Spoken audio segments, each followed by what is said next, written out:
உங்ககிட்ட யாராவது லஞ்சம் ஏதாவது கேட்டாங்கன்னா கொடுக்க முடியாது சொல்லுங்க, நான் இருக்கேன் உங்களோட. ஆனா இன்னைக்கு இந்த விஜய மக்கள் ஓட்டு போட்டு ஜெயிக்க வச்சு ஒரு தீர்ப்பை கொடுத்து மக்களுக்காக வேலை செய்யறதுக்காக முதலமைச்சரா உட்கார வச்சிருக்கிறாங்க. நல்ல விதமாவே சொல்றேன், நியாயமான அரசியல் பண்ணுங்க. ஓ, அதுதான் உங்களுக்கு தெரியாதுல்ல? இந்த தீய சக்தி திமுகவை நல்லா வெச்சு வெளுத்து விடுங்க.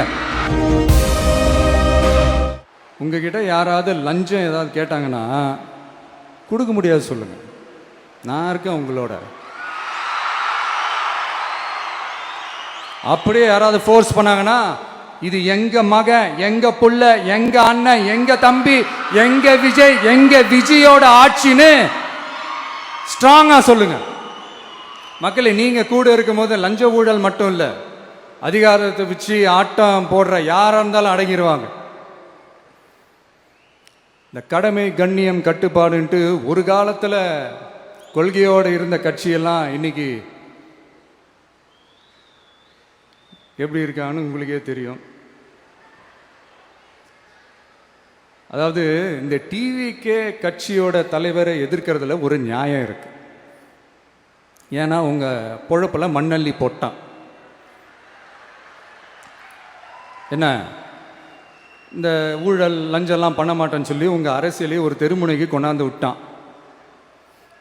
மக்கள் வேற அவனை தான் நம்புறாங்க. ஸோ இந்த விஜயை எதிர்க்கிறதுல ஒரு அரசியல் நியாயம் இருக்குது, அதை புரிஞ்சுக்கலாம்.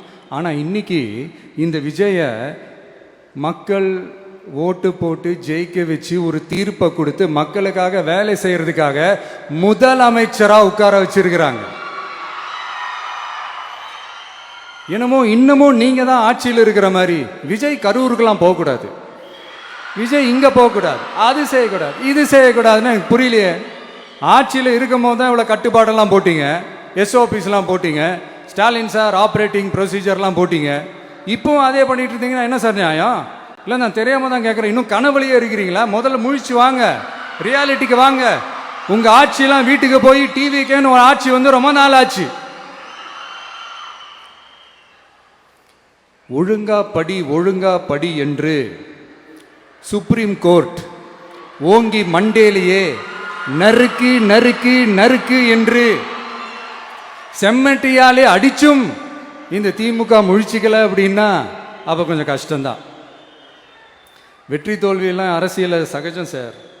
அதுக்காகலாம் வெறி பிடிச்சி இந்த பதவி வெறி பிடிச்செல்லாம் அலைய தேவையில்லை. நல்ல விதமாவே சொல்றேன், நியாயமான அரசியல் பண்ணுங்க. ஓ, அதுதான் உங்களுக்கு தெரியாதுல்ல?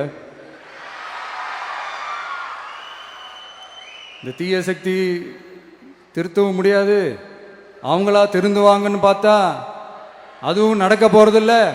அதனால வரப்போற இடைத்தேர்தல மக்களே இந்த தீய சக்தி திமுகவை நல்லா வெச்சு வெளுத்து விடுங்க. கான்பிடண்டா இருங்க மக்களே, நல்லதே நடக்கும், வெற்றி நிச்சயம். மீண்டும் சந்திக்கும் வரை நன்றி, வணக்கம்.